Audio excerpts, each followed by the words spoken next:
প্রিয় দর্শক, আজকে আমি এসেছি একটি গ্রাম্য মেলায়। গ্রাম্য মেলা আবহমান বাংলার এক চিরায়ত ঐতিহ্য।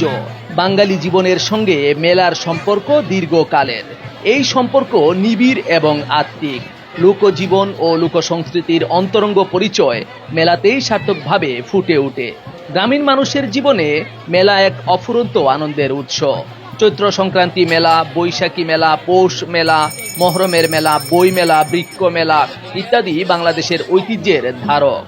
সারা বছরই দেশের কোথাও না কোথাও মেলা হতে দেখা যায়। এক এক জায়গায় এক এক উপলক্ষে মেলার আয়োজন হয়। কোনো মেলা আয়োজনের পেছনে থাকে কিংবদন্তি, অলৌকিক কোনো লোকগল্প বা পীর ফকিরের দরবেশের কথা। কোথাও হিন্দু সম্প্রদায়ের রথযাত্রা, দোলযাত্রা, পুণ্যস্নান, দুর্গাপূজা ইত্যাদি, অথবা আবার মুসলমানদের মহরম উপলক্ষেও মেলা বসে। সাধারণত গ্রাম বাংলার মেলা বসে নদী তীরে, বিশাল বটের ছায়ায় অথবা উন্মুক্ত প্রান্তরে। যে উপলক্ষেই মেলা বসুক না কেন, মেলায় সাধারণত উৎসব একটি আমেজ থাকে। বর্ণাঢ্য সাজ, চারদিকে কোলাহল, বিচিত্র আওয়াজ উল্লাসে মেলা প্রাঙ্গণ থাকে মুখর। 1 থেকে 7, 8, 10 দিন কিংবা মাস ব্যাপীও মেলা চলতে দেখা যায়।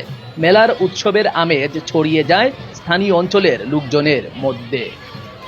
যে উপলক্ষে মেলার আয়োজন হোক না কেন, হরেক রকম পণ্যের পসরা থাকে মেলায়। ঘর গেরস্থালির নিত্য ব্যবহার্য সামগ্রী, সাজসজ্জার উপকরণ, শিশু কিশোরদের আনন্দ ক্রীড়ার উপকরণ, রসনা তৃপ্ত খাবারের সমারোহ থাকে মেলায়। গ্রামীণ মেলায় গ্রাম বাংলার রূপ যেন সার্থকভাবে ফুটে ওঠে। মেলায় গ্রামীণ মানুষদের নতুনভাবে আত্মপ্রকাশ ঘটে। এই আত্মপ্রকাশের মধ্যে একটি সর্বজনীন রূপ আছে।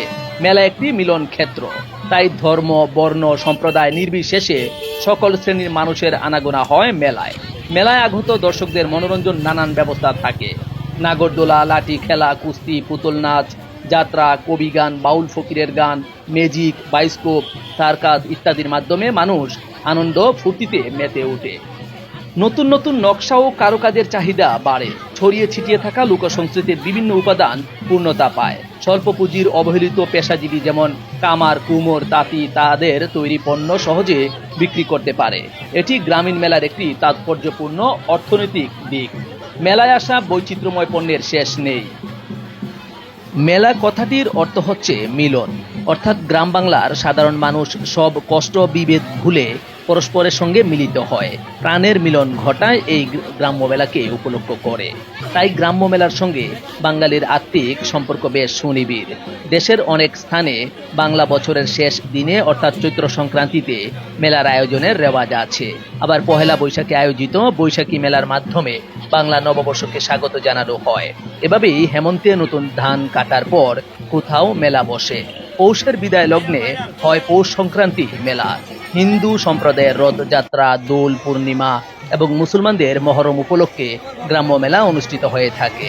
অগণিত মানুষের পদচারণায় মুখর এসব মেলা গ্রামীণ সংস্কৃতির ধারক ও বাহক। পুতুল নাচ, নাগরদোলা, লাঠি খেলা, যাত্রা, ম্যাজিক প্রদর্শন, সার্কাস ইত্যাদির মাধ্যমে সবাই আনন্দে মাতে। গ্রাম বাংলার শিল্পী কারিগরদের নিপুণ হাতে তৈরি তৈজসপত্র, অন্যান্য দ্রব্য সামগ্রীর বেচাকেনা চলে হরদম। ভিন্নি, ধানের খই, মুড়ি মুরগি, জিলিপি, বাতাসা ও অন্যান্য মিষ্টি জাতীয় খাবার ছেলে বুড়ো সবার রসনাকে তৃপ্ত করে।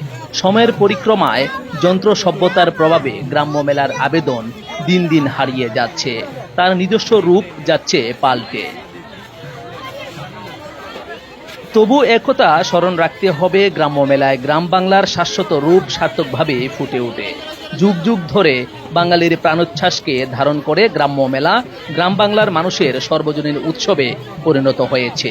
বাঙালির নিজস্বতা প্রকাশ্যে গ্রাম্য মেলার গুরুত্ব অনস্বীকার্য। প্রিয় দর্শক, আজকে যে জায়গাতে আমি এসেছি এটি সিলেট জেলার গোয়াইনঘাট উপজেলার 11 নং মধ্য জাফলং ইউনিয়নের রাধানগর নামক জায়গা। হারিয়ে যাওয়া এই মেলাটি প্রতি বছরই এই জায়গাতে অনুষ্ঠিত হয়। হ্যাঁ দর্শক, এটি চা বাগানে অনুষ্ঠিতব্য সেই দুর্গাপূজা উপলক্ষে একটি মেলা।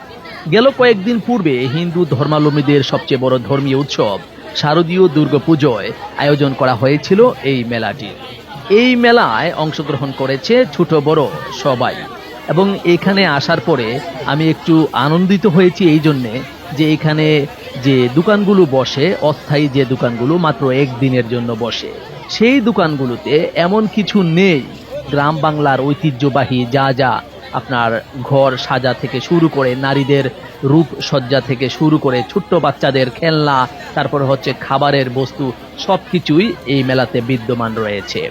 এবং এখানে যারা এসেছেন সবাই সুন্দরভাবেই এই মেলা উদযাপন করছেন। কেউ কেনাকাটা করছেন, কেউ পরিবার পরিজনদের সময় দিচ্ছেন, কেউ ঘুরছেন আর দেখছেন। আর বিক্রেতারাও বেজায় খুশি, কারণ হারিয়ে যাওয়া সেই মেলাগুলো তারা এখনো ধরে রেখেছেন। আর সবচেয়ে বেশি কৃতজ্ঞ তাদের কাছেই যারা এই গ্রামীণ মেলাগুলোর আয়োজন করে থাকেন। তো দর্শক, আজকের মতো আমরা এখান থেকে বিদায় নিচ্ছি। আবারও দেখা হবে অন্য কোনো জায়গায়। সেই পর্যন্ত ভালো থাকবেন, সুস্থ থাকবেন। আল্লাহ হাফেজ।